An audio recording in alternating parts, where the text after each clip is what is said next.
Bismillahirrahmanirrahim. Assalamualaikum warahmatullahi wabarakatuh. Alhamdulillahirabbil alamin. Wassalatu wassalamu ala Rasulillah Sayyidina Muhammad wa ala alihi wa ashabihi ajma'in. Amma ba'du.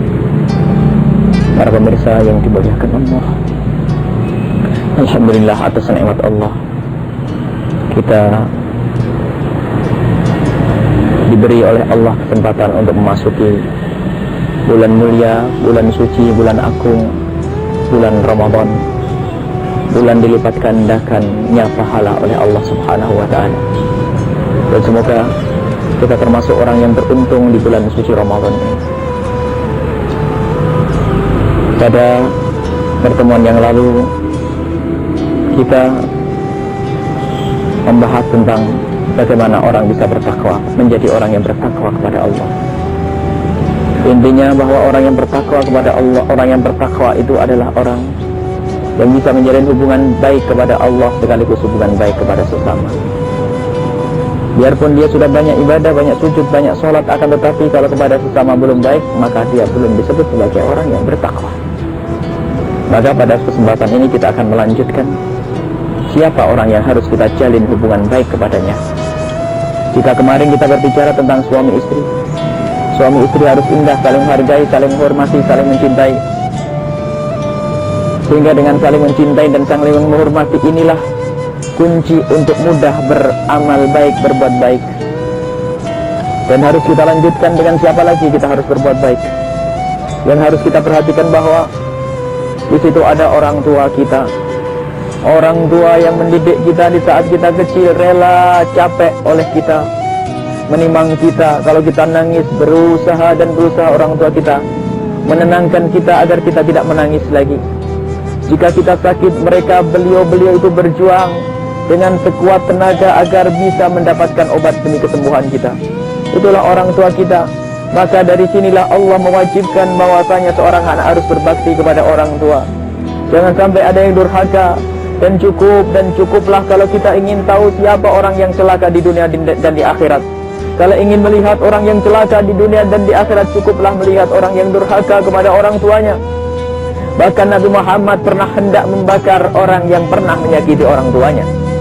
Orang yang pernah menyakiti orang tuanya akan dibakar hidup-hidup oleh Rasulullah karena begitu besarnya dosa durhaka kepada orang tua. Al-Quran melarang wala taqul lahuma uffin. Jangan engkau mengatakan kalimat yang menunjukkan engkau bosan jenuh dengan orang tuamu. Ini termasuk durhaka. Bagaimana dengan memukul orang tua, bagaimana dengan berbohong kepada orang tua dan yang lain sebagainya dari dosa-dosa yang dilakukan oleh anak. Ketahuilah dia adalah orang yang tidak berbahagia. Dia adalah orang yang bakal sengsara di dunia dan di akhirat. Marilah yang masih punya orang tua, diperhatikan, dirajakan mereka di rumah kita, diratukan mereka di rumah kita. Ayo orang tua yang sudah mengabdi kita bertahun-tahun, giliran kita yang sudah besar ini mengabdi kepada orang tua.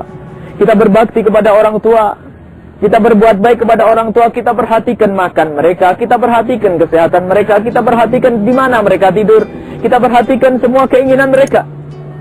Berbakti kepada orang tua ini macam-macam. Dalam segala aspek kehidupan orang tua harus kita lihat.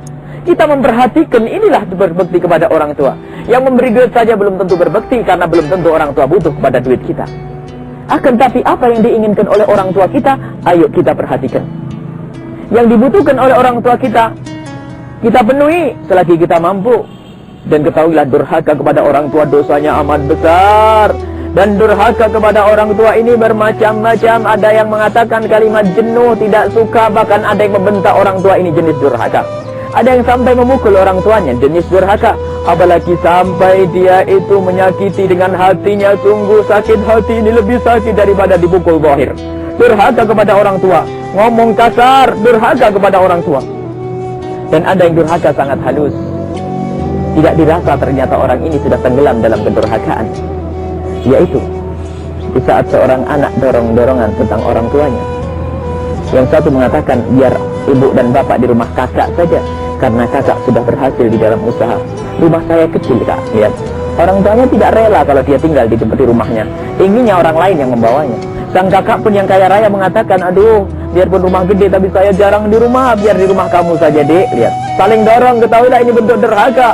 Akan tapi orang yang cinta ke orang tua, bekti kepada orang tua akan berebut. Ia akan berebut apapun yang ia miliki hanya untuk orang tua. Berjuang untuk orang tua.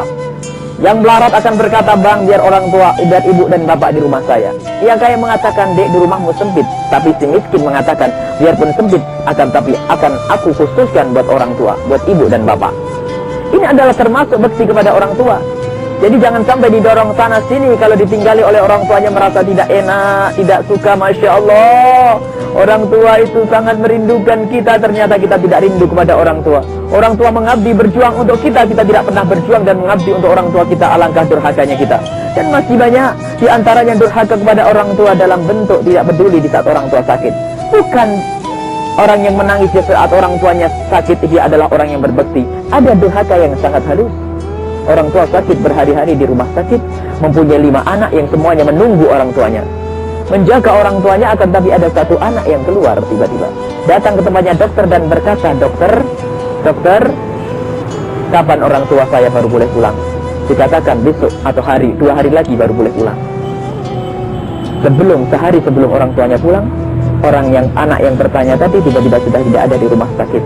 Tidak pernah telepon, tidak pernah datang ke rumah sakit. Alasannya dia menjemput orang tuanya yang ada di rumah, mempersiapkan semua yang ada di rumah. Akan tapi ketahuilah, Allah lebih tahu kenapa dia tidak datang ke rumah sakit, juga tidak telepon saudara-saudaranya. Ternyata dia hanya takut dimintai sumbangan untuk membayar ibunya di rumah sakit. Lihat, lari dari hal yang demikian ini termasuk bentuk durhaka. Marilah kita semuanya jaga hati kita, jangan sampai kita durhaka ke orang tua. Jangan sampai kita ini menyakiti orang tua. Jangan sampai kita ini tidak peduli kepada orang tua. Ini saja, semoga kita digolongkan orang yang berbakti kepada orang tua, sehingga kita bisa membahagiakan orang tua kita di dunia, sehingga kita dibahagiakan nanti, disenangkan oleh Allah, diberi kenikmatan oleh Allah di akhirat di surga bersama Rasulullah sallallahu alaihi wasallam. Ini saja, mohon maaf. Wabillahi taufiq wal hidayah. Wassalamualaikum warahmatullahi wabarakatuh.